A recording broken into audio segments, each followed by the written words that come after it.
Bonjour et bienvenue sur ce webinaire Le Haut Placement, un outil de gestion de personnel ou une bouée de sauvetage. De quoi il retourne? Qu'en est-il? Merci d'être avec nous. Donc, je suis ravi d'accueillir Marie qui est avec nous et David qui vont pouvoir se présenter. Marie, est-ce que tu veux bien nous dire d'où tu viens?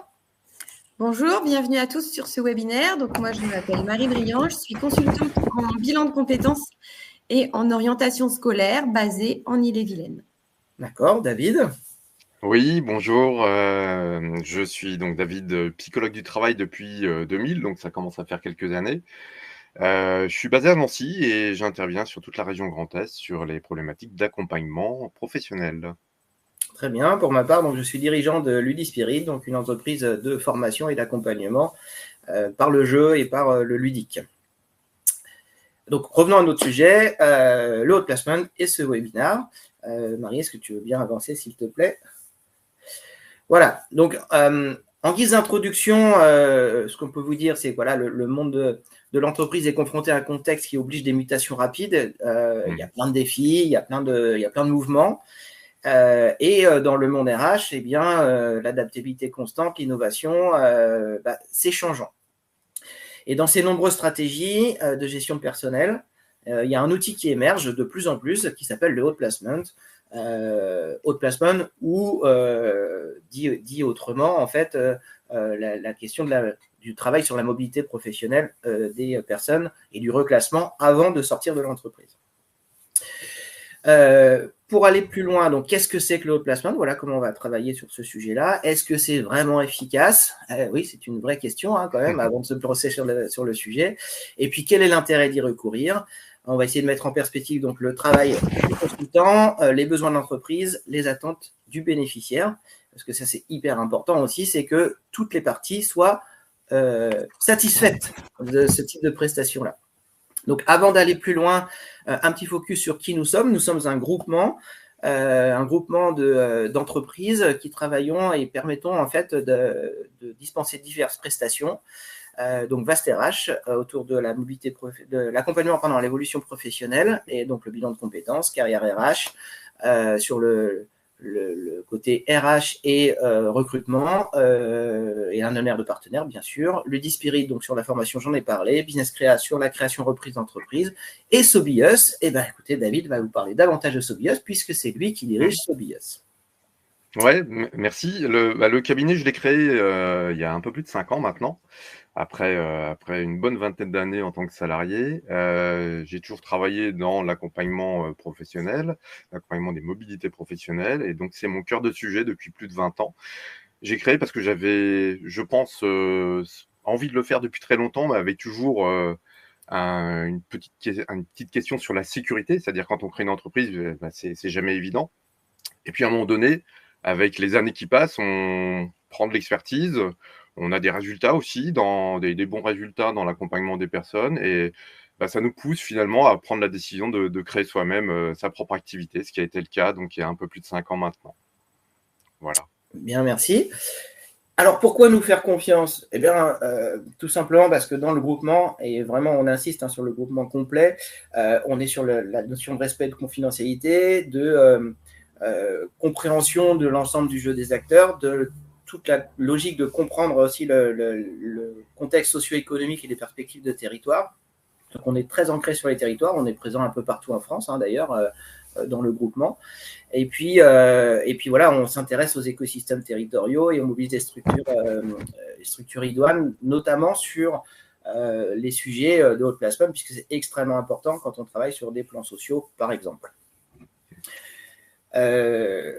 Voilà, donc nos prestations, on est sur le conseil RH. David en parlait à l'instant. On est sur la question de la formation, la question du bilan de compétences, de la VAE, c'est pas noté ici, mais on est aussi sur la VAE, l'entretien d'évaluation, et puis on s'intéresse de plus en plus à l'accompagnement outdoor, en fait, à travers les journées réalisées extérieures, visant les remobilisations, la cohésion d'équipe. Donc ça, c'est David, c'est son sujet, en fait, pour le coup. Et au sein de tout ça, évidemment, on propose des accompagnements très individualisés et très personnalisés sur la question du haut placement, du bilan de compétences et autres. Juste pour donner un éclairage, on a une vision c'est que c'est pas l'individu que l'on accompagne qui doit s'adapter à nos méthodes, c'est nous qui devons adapter les méthodes à l'individu. Et ça change complètement la donne dans nos accompagnements. Alors, l'histoire du outplacement, qu'est-ce que c'est? Est-ce que tu peux nous en parler 2 minutes, David? Oui, bien sûr.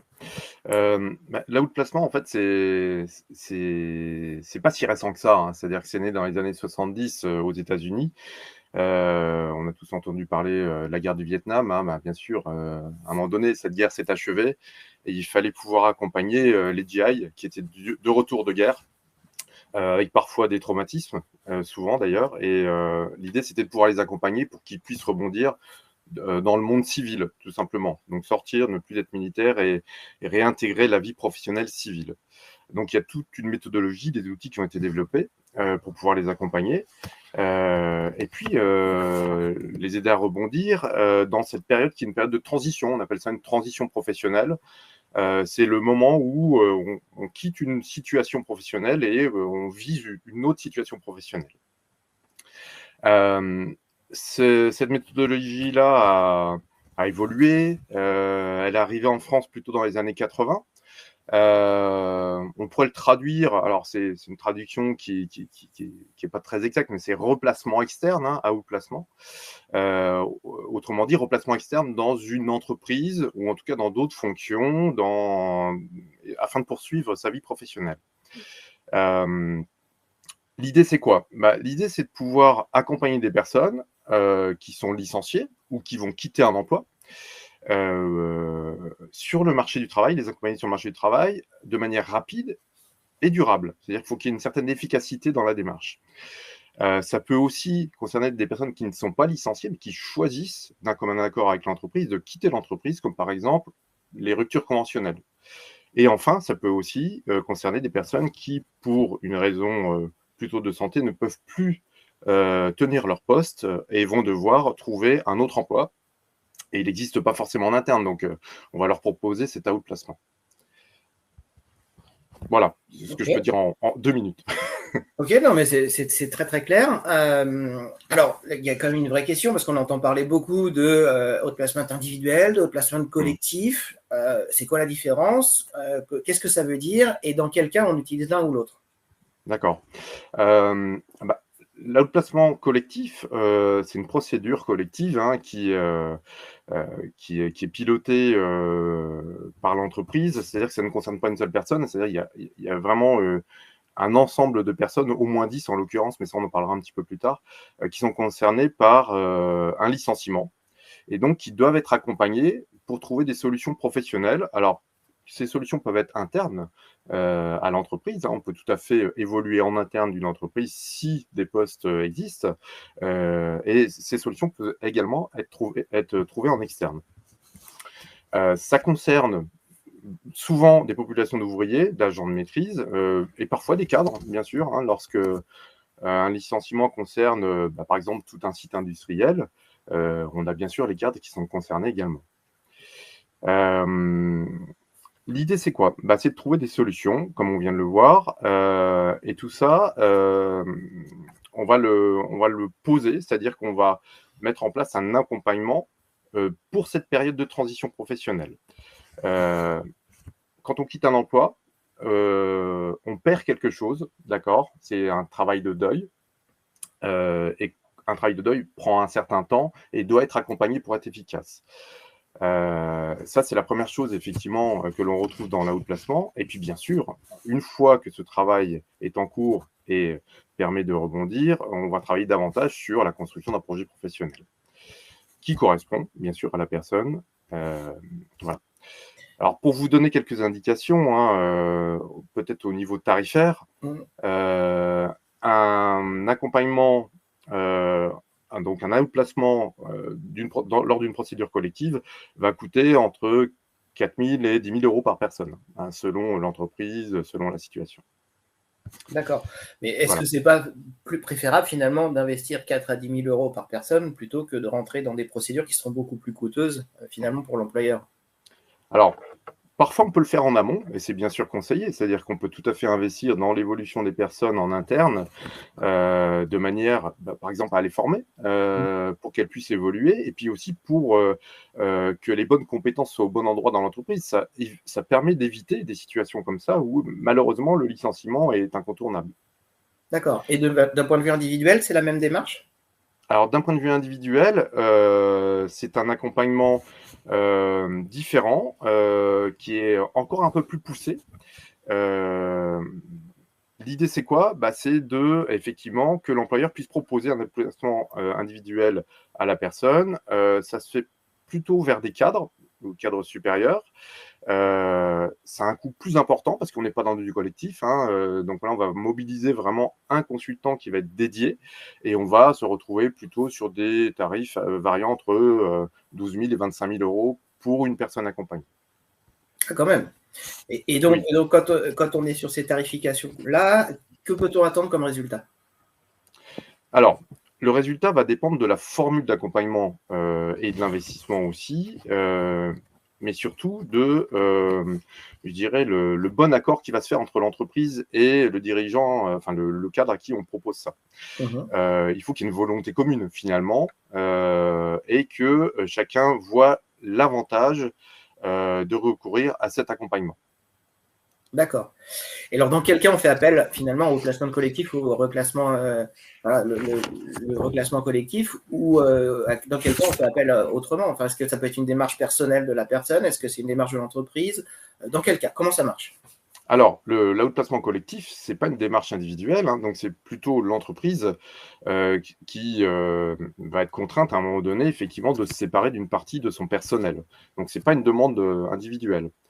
En revanche, et là où c'est différent, la procédure individuelle, effectivement,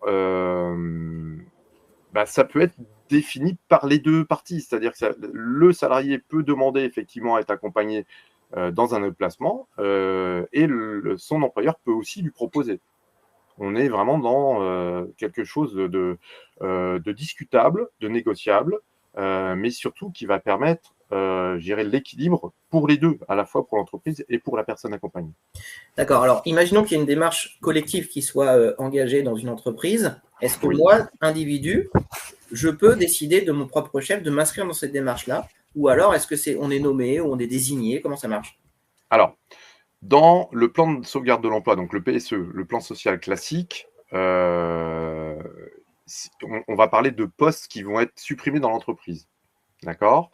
Parfois, ces postes vont concerner plusieurs personnes. Donc, tout ça va ensuite être choisi avec des critères qui vont permettre, des critères sociaux notamment, des critères qui vont permettre peut-être de cibler davantage telle ou telle personne qui va être concernée par le licenciement. Voilà, donc ça c'est… Donc ça implique de travailler avec un cabinet de placement qui soit en adéquation avec le projet pour le coup. Absolument, et c'est une véritable expertise parce que c'est pas juste on construit un projet, c'est un accompagnement sur une période qui est définie. Généralement, un PSE va durer, vraiment les plus courts que j'ai connus, moi, c'était 6 mois, mais on est plutôt sur 9 mois, 12 mois. Donc, on a vraiment le temps de construire les choses, d'accompagner les personnes et de les aider à rebondir sur le marché de l'emploi. D'accord. Donc, comment on choisit un cabinet? Donc, les critères qui étaient notés là sont en adéquation. Donc, on est bien sur la garantie du retour à l'emploi, un programme de haut placement qui est bien spécifique, la durée de la prestation dont tu viens de parler, le nombre de personnes accompagnées par consultant aussi qui est désigné, les thématiques abordées sur les ateliers collectifs, évidemment, qui sont liées à chaque entreprise. Et puis, une attention portée très spécifique sur les profils à risque ou nécessitant une expertise particulière. Oui, forcément, pour quelqu'un qui est proche de la retraite, c'est pas pareil. Quelqu'un qui est porteur d'handicap, c'est pas pareil. Quelqu'un qui est protégé pour je ne sais quelle raison, c'est pas pareil. Et donc, forcément, il y a des avancées différentes. Et ça implique une connaissance du territoire, on en parlait tout à l'heure, évidemment. Tout à fait. L'écosystème territorial, absolument. OK. Alors, le fonctionnement du haut placement, tu en as parlé brièvement, donc on va aller relativement vite là-dessus. Ça veut dire quoi? Ça veut dire une étape de bilan, finalement, le bilan professionnel, bilan de carrière, qu'on pourrait assimiler presque au bilan de compétences, pour le coup. Une étape tu m'arrêtes, tu me dis si je me trompe, hein, bien sûr, une étape de projet avec une identification de votre projet professionnel, du projet professionnel de la personne, une étape d'élaboration de plan d'action, et après on a ce qu'on appelle la TRE, en fait la technique de recherche d'emploi, où on va accompagner la personne sur la réalisation du CV, à la préparation des entretiens, les recherches de poste, comment je postule, comment j'y vais, les étapes de négociation, comment on travaille sur le nouveau contrat, comment on avance sur ces sujets-là, histoire d'avoir une sortie positive. Hein. Puis c'est bien ça l'enjeu. C'est ça, c'est tout à fait ça. C'est tout à fait ça.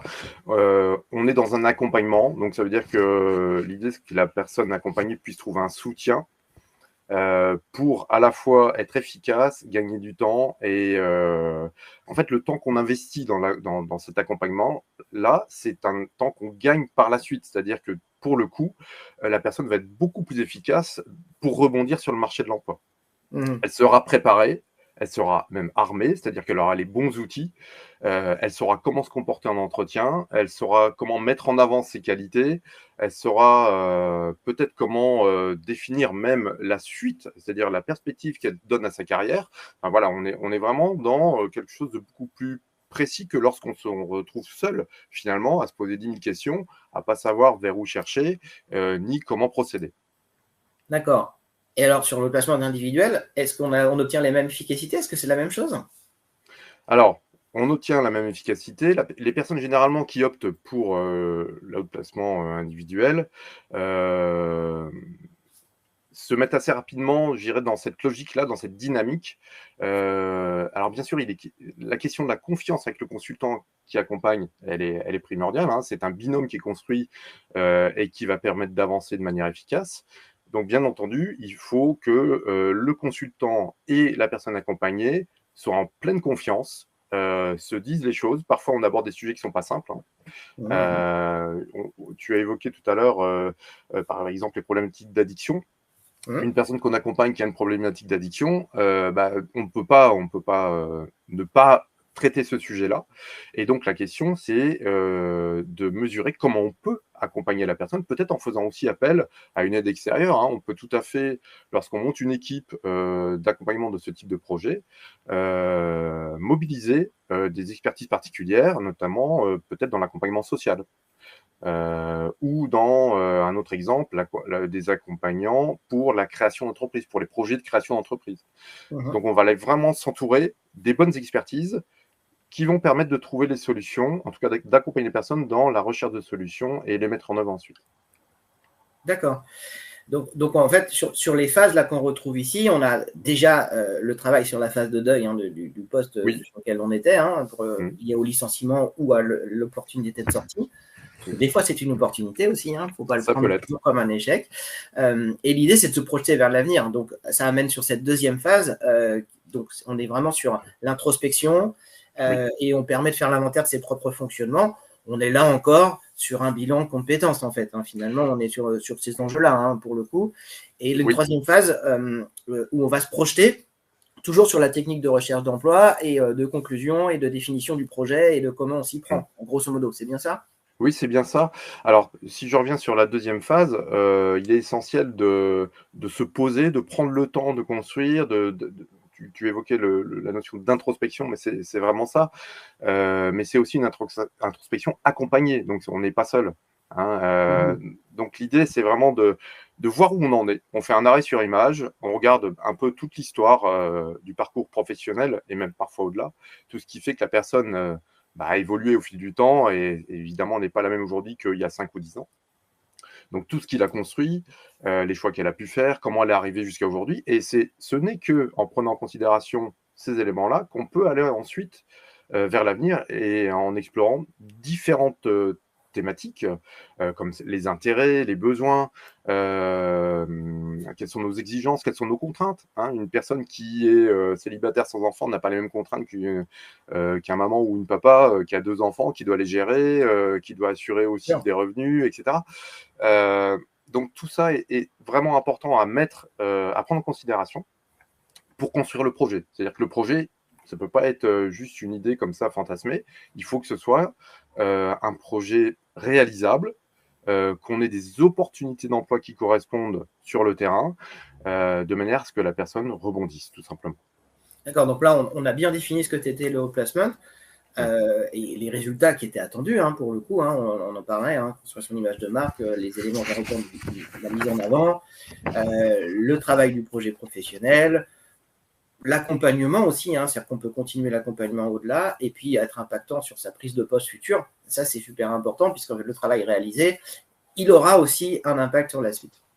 Mais alors, maintenant, la vraie question, c'est que je suis DRH dans une entreprise où je suis salarié. Pourquoi accepter, pourquoi mettre en œuvre le haut placement si je suis DRH et pourquoi accepter le haut placement si je suis salarié? Quel est l'enjeu? Alors, en étant DRH, effectivement, se séparer d'un salarié, c'est jamais facile. C'est jamais facile et forcément, à un moment donné, il peut y avoir des tensions.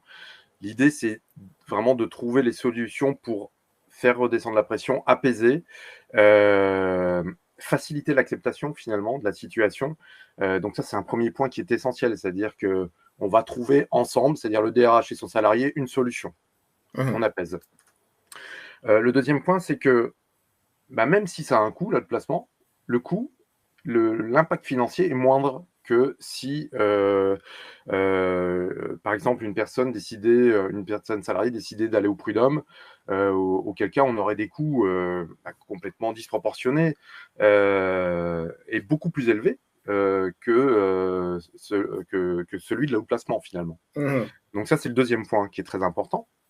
Le troisième point, quand je prends soin de mes salariés, même pour ceux qui vont quitter l'entreprise, je travaille sur ma marque employeur en tant qu'entreprise. C'est-à-dire, je sais accompagner les personnes, même quand je dois m'en séparer. C'est pas seulement celles qui sont en interne et qui travaillent. Donc, ça veut dire que je vais jusqu'au bout du processus. C'est-à-dire, j'ai recruté une personne à un moment donné, je l'ai accompagnée pendant qu'on était en contrat, et là, je vais l'accompagner jusqu'à une solution pérenne. Et puis bien sûr, tout ça participe, ça c'est le quatrième point, du bien-être des collaborateurs. Lorsqu'on est toujours dans l'entreprise et qu'on voit qu'un collaborateur doit quitter l'entreprise pour X raison, c'est rassurant. On se dit, voilà, si jamais un jour j'ai envie de changer de boulot, si jamais un jour j'ai un problème de santé ou si même je suis licencié économique, je sais que je vais être accompagné et c'est rassurant. Oui, donc on s'inscrit vraiment dans des démarches qualité finalement dans l'entreprise, pour le coup. Oui. Okay. Et alors, si je suis salarié, quel est l'intérêt pour moi? Alors, si je suis salarié, lorsqu'on est licencié ou lorsqu'on perd son emploi, tout s'écroule. C'est-à-dire la zone de confort qu'on avait habituellement, elle disparaît. Les habitudes changent, on est un petit peu perdu. Le fait d'être accompagné, ça donne un cadre. Ça donne un cadre qui permet justement déjà de se rassurer, de voir qu'on n'est pas seul, de poser des questions. Au début, c'est pas simple.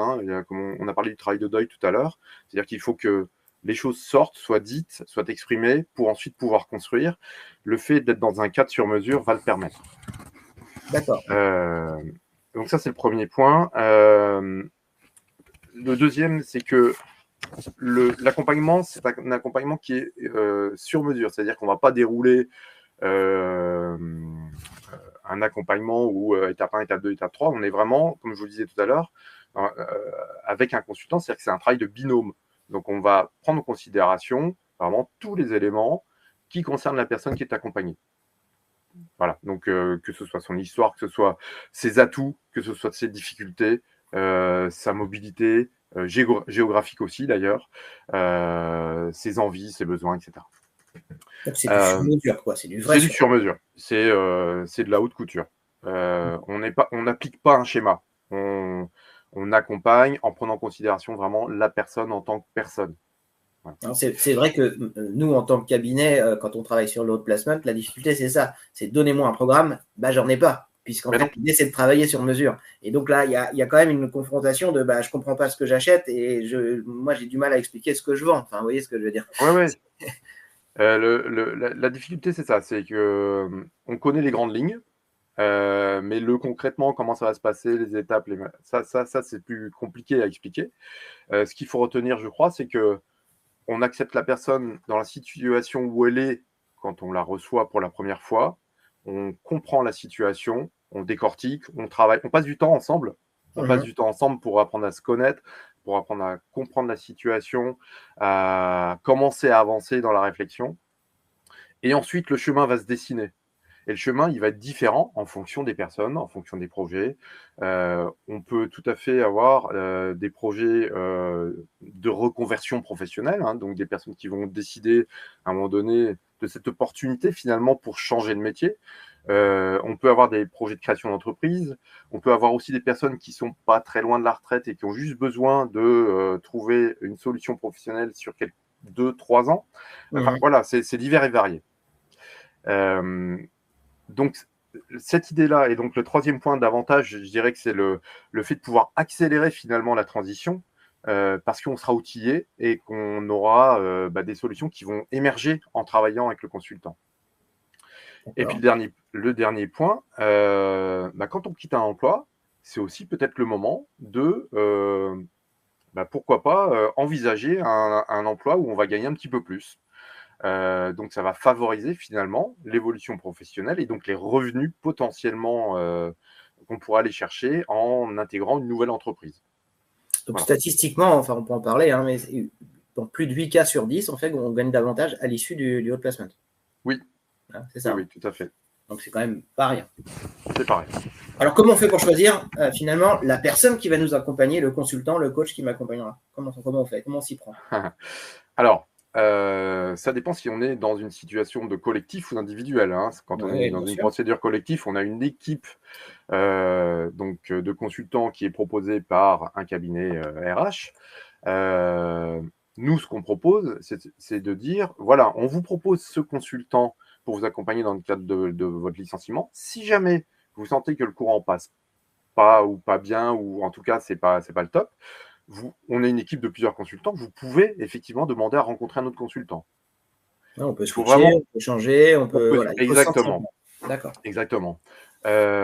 Lorsque c'est un accompagnement individuel, il y a plusieurs cabinets d'outplacement. Donc, l'idée, c'est aussi peut-être de choisir le consultant et donc le cabinet en fonction de ce que je viens d'évoquer. C'est-à-dire que le point de départ, c'est une relation c'est un binôme qui se construit.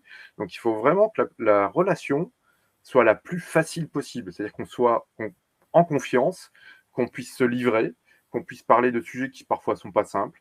C'est un peu comme quand vous choisissez votre médecin. Il faut être super à l'aise parce que vous abordez des sujets qui sont difficiles.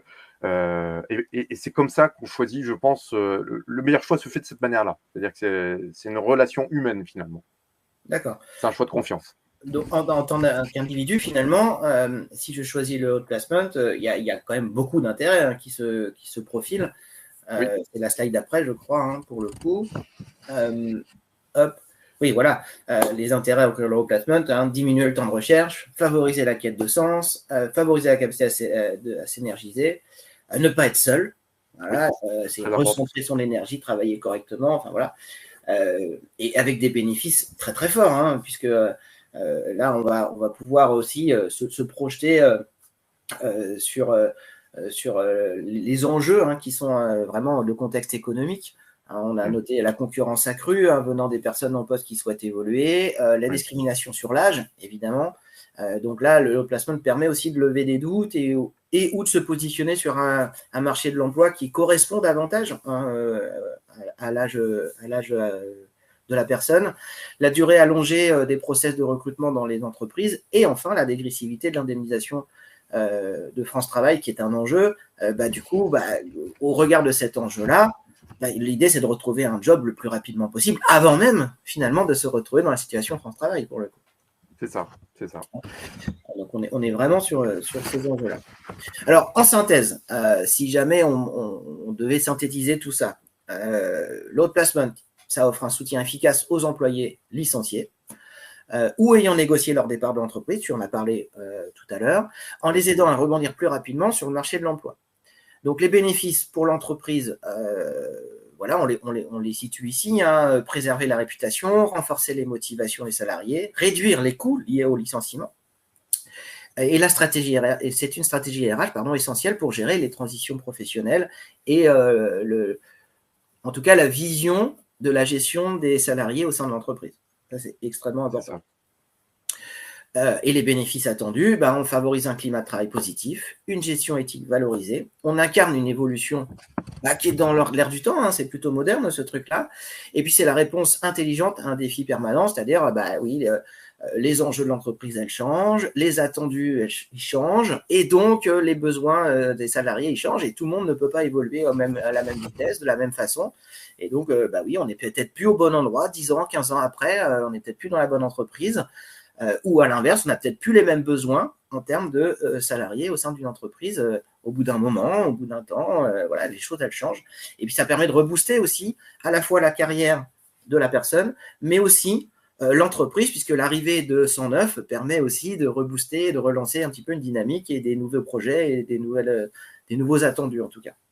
Est-ce que tu veux compléter cette synthèse-là ? Tu as dit l'essentiel, hein, mais je crois qu'effectivement, c'est un outil qui est finalement, à mon sens, pas assez utilisé au regard de tous les avantages que ça peut proposer à la fois pour les entreprises et à la fois pour les personnes qui en bénéficient.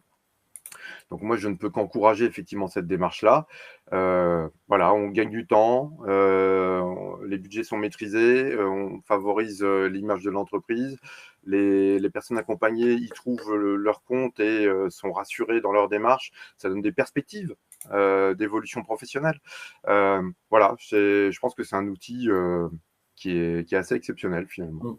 Oui, j'ai vu marquer dans le chat, l'idée c'est d'être au cœur du projet, en fait, c'est vraiment ça, et de se positionner au cœur du projet, à la fois dans l'entreprise et à la fois pour soi. Donc, on est vraiment sur ces enjeux-là.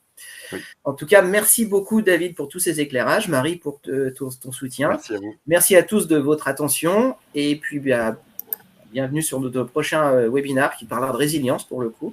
Et on vous invite à nous suivre sur notre chaîne aussi Webikeo. Merci à tous et n'hésitez pas à nous contacter sur nos différents sites si jamais vous avez besoin d'aller un petit peu plus loin ou tout simplement d'avoir des renseignements sur nos prestations. Merci beaucoup et bonne fin de journée. Bonne journée à tous, au revoir.